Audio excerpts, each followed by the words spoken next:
croyances semblables. Tu dois aimer ton prochain comme toi-même. Toute la loi de Moïse, tout l'enseignement des prophètes dépendent de ces deux commandements. C'est très simple, d'aimer Dieu de tout votre cœur et également d'aimer les personnes qui sont de nous. Le christianisme, ce qui est intéressant, c'est l'autre pôle opposé de l'athéisme. C'est l'autre pôle de l'athéisme. Si le matérialisme, ultimement, c'est ce qu'on fait, ce qu'on produit pour survivre, le christianisme, c'est l'autre opposé, mais complètement. Ce que nous sommes, ce n'est pas ce qu'on fait. Ultimement. Ça peut, il peut y avoir des distorsions, là, mais ultimement, le christianisme, c'est qu'est-ce que nous sommes? Est-ce que nous sommes des personnes, comme par exemple, si aimer Dieu avec tout ton cœur, aimer les gens qui sont autour de nous, avec ces deux commandements-là, même si quelqu'un est chrétien ou non, là, vous parlez à n'importe qui dans le domaine de la science, de la religion et tout, là, avec ces mots-là, le monde a été changé par la suite, si vous êtes chrétien ou non. Mais ça, c'est deux choses qui ont l'importance de qu'est-ce que nous sommes, plutôt que qu'est-ce qu'on fait. Et je vous lance quelque chose, je vous dis quelque chose. Vous êtes ici parmi les gens les plus brillants de notre société. Vous êtes dans une excellente institution et vous êtes en train de pousser vos pensées, de devenir quelque chose de bien. Vous êtes en réalité la crème de la société. Vous êtes la crème de la société. Mais demain, je ne souhaite ça pour personne, mais demain, si vous êtes dans un accident de voiture, et votre cerveau est affecté par cet accident de voiture, et vous n'êtes plus capable de performer, c'est très triste de dire, mais vous allez voir que la manière que ce monde ici va vous traiter va être totalement différente du jour au lendemain. Parce que vous n'êtes plus capable de produire. La manière que ce monde va vous traiter va totalement changer. Dans le christianisme, dans le pur christianisme et dans le foi personnel, ce que je suis en train de faire, ça n'a aucune importance ce qu'on fait. Ça n'a aucune importance. C'est ce que nous sommes. Et quelqu'un m'a demandé à un moment donné, il m'a dit, tu as l'air d'un gars intelligent, pourquoi tu vas à l'église? Bonne question. Je vais être capable de répondre à ça. J'ai dit, moi je vais à l'église parce que je sais que c'est un des rares places où je peux aller. Puis c'est des gens de partout dans la société, partout. Et je comprends très bien qu'il peut y avoir quelqu'un à côté de moi, okay, avec un handicap intellectuel, et je sais qu'il est capable de m'enseigner, et que j'ai capable d'apprendre quelque chose de lui. Et j'ai dit, ça c'est un modèle du monde que je veux vivre, c'est un modèle du monde dans lequel je veux vivre. Alors le christianisme est un pôle opposé de l'athéisme. On a parlé du matérialiste, on a parlé du théiste. Ça, c'est un théologique dans la pratique. Le christianisme, un chrétien est un théiste. Un déiste, c'est quelqu'un qui croit en Dieu, mais qui n'a pas nécessairement décidé sur une forme de théologie à pratiquer, soit christianisme, soit l'islam. C'est quelqu'un, mais il croit dans l'existence de Dieu. Anthony Flew a passé de quelqu'un qui était athée, puis il est devenu déiste. Un panthéiste, c'est pour quelqu'un, pas juste que la nature est importante, la nature, c'est Dieu. C'est réellement Dieu. Okay? Et l'agnostique, c'est quelqu'un qui va dire, peut-être qu'il y a un Dieu, peut-être. Et parmi ça, là, probablement, tout le monde qui est dans cette salle ici se retrouve à quelque part à l'intérieur de ça ici. Alors, la question aujourd'hui, la question importante, est-ce que la science et la foi sont-elles compatibles? Ce que les gens ne réalisent pas, puis c'est une chose qui m'a énormément frappé quand j'ai appris ça, puis j'ai lu beaucoup là-dessus, c'est le nombre de fondateurs de la science moderne qui pratiquaient un christianisme et un christianisme réellement vivant. C'est intéressant parce qu'il y a beaucoup de sociétés qui ont contribué à la science. Il y a les Grecs qui ont contribué à la géométrie, il y a des Arabes pour beaucoup d'aspects reliés à la mathématique. Il y a eu beaucoup de contributions. Mais la science moderne est très intéressante et c'est très particulier. La science moderne, c'est la pratique de l'expérimentation. C'est le fait qu'on puisse faire une expérience, contrôler et apprendre quelque chose de notre monde et de la nature à partir de cette expérience-là. Et ça, c'était une révolution quand c'est arrivé. Et ça, c'est intéressant parce que Vous allez voir, ce n'est pas juste les chrétiens qui pensent ça c'est assez compris que c'est la base de la science moderne en réalité. Et la base de la science moderne a beaucoup relié au christianisme. Et beaucoup des fondateurs étaient des chrétiens. Alors, vous avez ici, je ne sais pas si vous pouvez lire des noms, mais j'enseigne également de la thermodynamique. C'est un cours que j'enseigne à Polytechnique. Alors, il y a beaucoup de mots, noms. Alors, Kelvin, qui est l'échelle Kelvin au lieu de Celsius. Comme je dis aux étudiants, il faut que ce soit en Kelvin, pas en Celsius, sinon vous allez avoir la mauvaise réponse. Kelvin est un de ces fondateurs de la science chrétien. Il y a également Pascal, Blaise Pascal, qui a développé beaucoup au niveau de la compréhension de quantifier les notions de la pression, qui était extrêmement important, puis qui a donné lieu à des connaissances qui ont donné lieu à la révolution industrielle par la suite. Et Pascal aussi a écrit un très très beau livre qui s'appelle Des pensées de Pascal.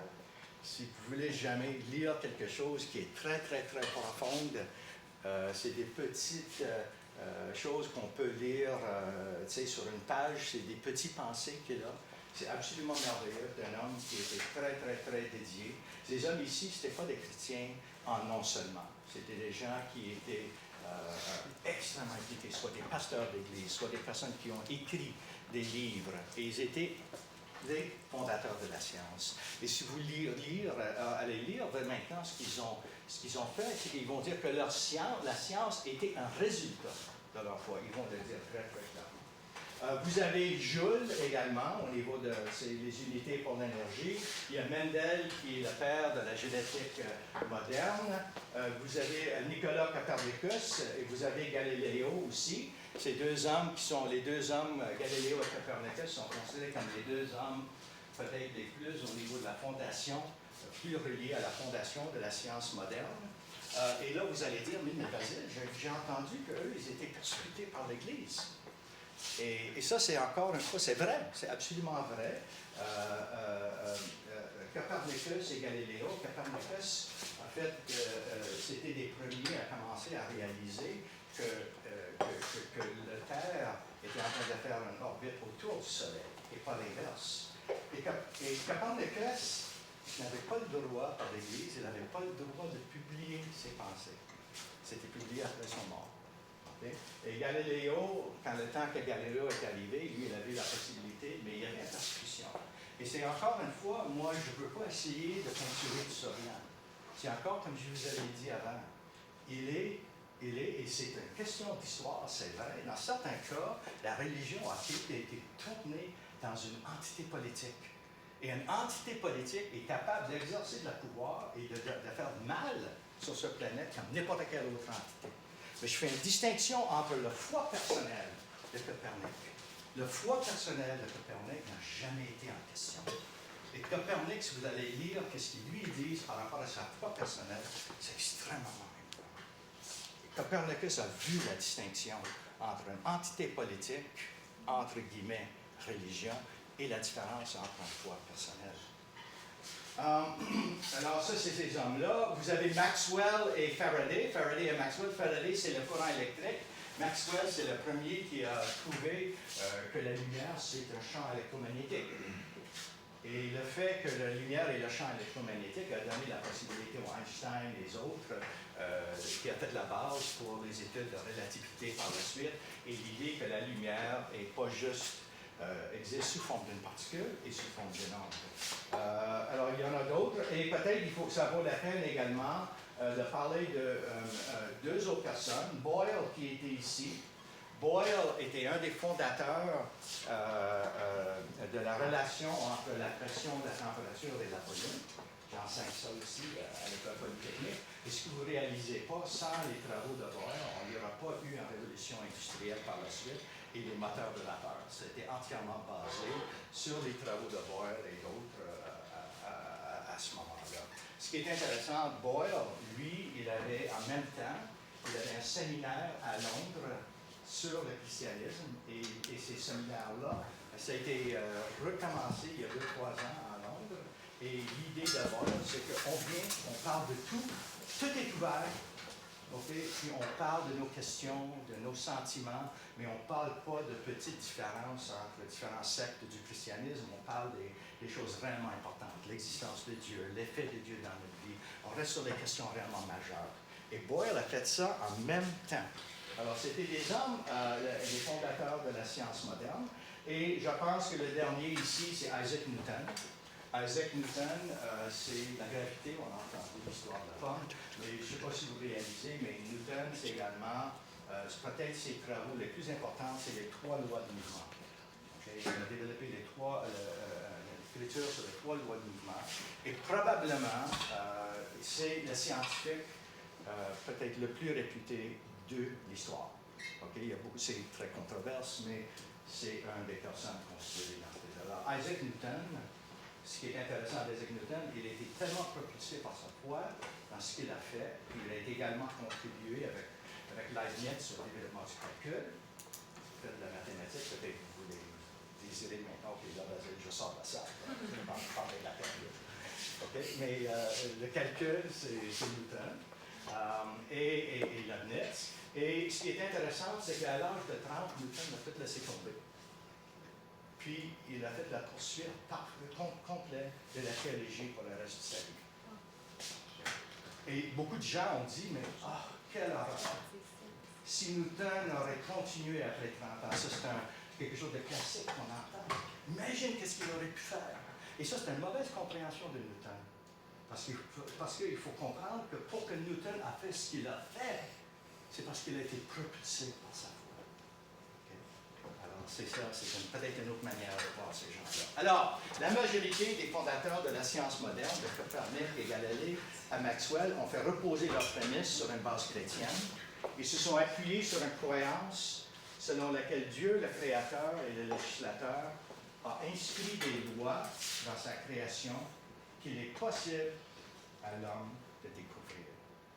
Ce qui est intéressant, c'est qu'ils ont vu un Dieu qui était rationnel, un Dieu où on pourrait étudier ce qui a été fait par l'expérimentation et comprendre quelque chose en arrière de ça.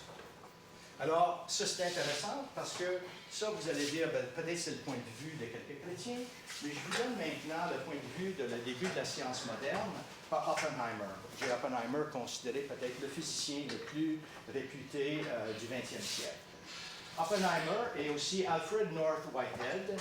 Vous avez entendu peut-être Bertrand Russell. Bertrand Russell, qui est un artiste très, très, très reconnu. Le directeur de thèse de Bertrand Russell, c'était Alfred North Whitehead, mathématicien et philosophe. Tous ces deux personnes-là ont constaté aussi que, dans des études assez développées, que la science moderne est née d'un point de vue chrétien.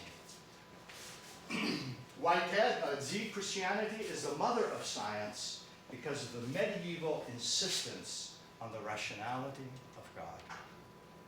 Ce qui est intéressant, c'est que ces fondateurs de la science ont trouvé, il y en avait d'autres fondateurs de la science qui n'étaient pas chrétiens, mais une majorité était en train de travailler sur une base chrétienne. Et ce qui est intéressant, c'est qu'eux, ils ont vu un Dieu rationnel. Et l'idée est que j'ouvre une porte par l'expérimentation, je rentre dans cette porte-là, puis il y en a 4 autres. J'ouvre une autre, il y en a 4 autres. Il y a un Dieu rationnel, les choses sont liées, mais la croissance dans un Dieu est finie. Ils ont dit qu'on peut continuer et toujours trouver des choses merveilleuses et mystérieuses autour de la manière que notre planète est faite. Ce qui est intéressant ici, et je pense que c'est la raison pourquoi j'ai mis Oppenheimer et Whitehead, ni Oppenheimer ni Whitehead n'étaient chrétiens. Okay? Et je pense que ça, c'est un intéressant point de vue parce qu'ils ont quand même constaté l'importance. Alors ça aussi, est-ce que la science et la foi sont-elles compatibles? Mais la naissance de la science moderne, la naissance est clairement liée à beaucoup, une majorité des fondateurs qui opéraient sur une base chrétienne. Ici, vous avez maintenant un modèle du début de la planète. Vous parlez d'autre chose au niveau de science et de la foi. Ça, c'est pris directement de le site web de NASA. Ici, vous avez le début du temps, ce qu'on appelle le Big Bang, qui est connu sous le nom Big Bang. Et ici, vous avez alors un axe qui va dans le temps. Et ici, vous avez un axe qui va en termes de distance. Alors, ce qui est intéressant, c'est que si on regarde les études classiques sur le début de l'univers, il y a eu une explosion qui s'appelle le Big Bang, suivie par la suite par une énorme expansion. Alors, on peut voir tout de suite, on commence par un point, puis une expansion. Et quand même une expansion qui continue dans le temps, mais une expansion dramatique au début. Okay? Alors, ce qui est intéressant, c'est qu'après après 400 millions d'années, on voit le début des étoiles, les premières étoiles. Et ce qui est arrivé, c'est que les étoiles ont commencé à former. Il y a eu comme une espèce de coalescence de la matière. La matière a été distribuée partout, donc au début, après le Big Bang. Et cette matière-là a commencé à coalescer en faisant des étoiles. Ce qui est intéressant, c'est qu'à l'intérieur de ces étoiles-là, parce qu'il y avait juste la bonne ratio de deux entités, hydrogène et l'hélium, un ratio très, très, très particulier, c'était possible à l'intérieur des étoiles. Les étoiles sont comme des fournaises de la fusion nucléaire. Et à l'intérieur de ces étoiles-là, vous avez tous les autres éléments qui ont été développés. L'hydrogène, l'hélium, le carbone, l'azote, potassium. Vous avez vu peut-être le tableau périodique. Pour certains d'entre vous, il va falloir retourner à l'école secondaire, mais tous les éléments du tableau périodique ont découlé, ont été formés dans ces étoiles, dans ces fournaises sur l'intense température en fusion. Ces étoiles, quand ils sont explosées, et cette matière a été distribuée plus tard, et on a formé des planètes un peu plus tard. Des planètes ont fait. Alors nous, toi, moi, la planète sur laquelle on dit souvent qu'on est fait de la poussière, mais la réalité, c'est qu'on est fait de la poussière des étoiles. Je trouve que c'est une très jolie pensée. On est en réalité fait de la poussière des étoiles, nous tous. Ce qui est intéressant ici,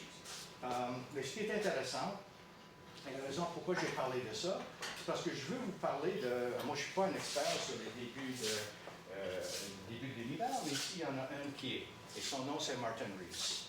Martin Rees est un astronome. Et pas juste n'importe quel astronome, il est très, très, très bien connu. Il est l'astronome royal aux États-Unis, au Royaume-Uni. Alors, c'est quelqu'un et en plus de ça, c'est la présidente de la Société royale pour plusieurs années au Royaume-Uni. Alors, un homme très, très, très, très reconnu scientifiquement. Et Martin Rees a écrit un livre qui s'appelle Just Six Numbers. Dans ce livre-là, il parle de 6 constants qui ont été absolument critiques pour les débuts de la planète. Et il a parlé de comment ils ont été calibrés. Ils étaient juste de la bonne chiffre, ces constants-là, pour que la planète aurait pu exister. Et il parle de ça dans son livre Just Six Numbers. Alors, je vais vous montrer un exemple d'un de ces choses-là parce que c'est assez, pour moi, c'est fascinant. Alors, j'imagine maintenant que je suis ici, et là, à un moment donné, je deviens, je sais pas, je suis frustré, puis là, j'ai décidé, je vais lancer ma bouteille d'eau. Ça marche plus, là, je ne sais pas pourquoi. J'utilise ce type d'exemple avec les étudiants en classe aussi. Alors, je lance. Alors, ce qui est intéressant, c'est que si je lance maintenant ce bouteille, je le donne une certaine énergie.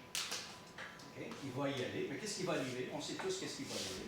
Il va continuer, puis il va tomber. Et ce qui va arriver, c'est parce que ce qui arrive, que moi je le donne une certaine force, mais une autre force qui s'appelle la gravité. Et il y a un équilibre entre ces deux forces-là. Moi, à un moment donné, la force que je le donne peut l'aider à jouer contre la gravité pour un bout de temps, mais ultimement, la gravité va la ramener sur le plancher. Alors, il y a des forces de gravité et les forces d'énergie que moi je donne qui sont en équilibre. Mais c'était la même chose au début du Big Bang. Au début du Big Bang, ici, il y a eu des forces incroyables. Il y a eu une explosion comme on ne peut même pas imaginer. Il y a eu des forces mais dramatiques. Et il y a eu une expansion de l'univers, comme on l'a vu, d'un point très, très, très petit. Ce qui est intéressant, c'est que j'ai parlé éventuellement, quand vous avez montré le slide de NASA, il y a eu une coalescence de la matière pour former des étoiles à un moment donné. Ça, c'était un résultat de la gravité. Alors, ce qui est intéressant, c'est qu'il a fallu qu'il y ait une balance entre les forces d'expansion dues au Big Bang et la capacité et l'influence de la gravité pour qu'il y ait une coalescence de la matière. Et ce que Rees a dit dans son livre, c'était absolument incroyable. Il a fait l'étude de ça, puis il a regardé ça de façon très précise. Puis il a dit, c'est pratiquement comme le début de l'univers a été calibré ou réglé à un petit décimal près. Et la raison, c'est le suivant. C'est qu'imagine maintenant que la force d'expansion était beaucoup plus importante que les forces de gravité. Ce qui aurait arrivé, c'est que tous ces éléments-là auraient juste continué, ils n'auraient jamais coalescé en étoiles, ils n'auraient jamais coalescé en planète par la suite. On ne sera pas ici. Parce qu'on n'aura pas cette fusion nucléaire pour créer tous les éléments. Il y aurait eu une expansion, puis il n'y aurait jamais eu de coalescence en étoiles. Et vous savez qu'est-ce que je veux dire par coalescence? La matière vient la matière vient ensemble pour former une entité comme les étoiles et les planètes. Si par contre, les forces de gravité étaient beaucoup plus importantes que les forces de l'expansion, il n'y aurait jamais eu le temps suffisant pour le développement de la planète à Terre. Alors, ce qui est arrivé, ce que Rees dit, c'est qu'il y a eu une seule place très réglée. Il a fallu qu'il y ait pratiquement une balance parfaite, pratiquement oméga égale à 1, une balance entre les forces d'expansion et les forces de gravité pour qu'on pouvait avoir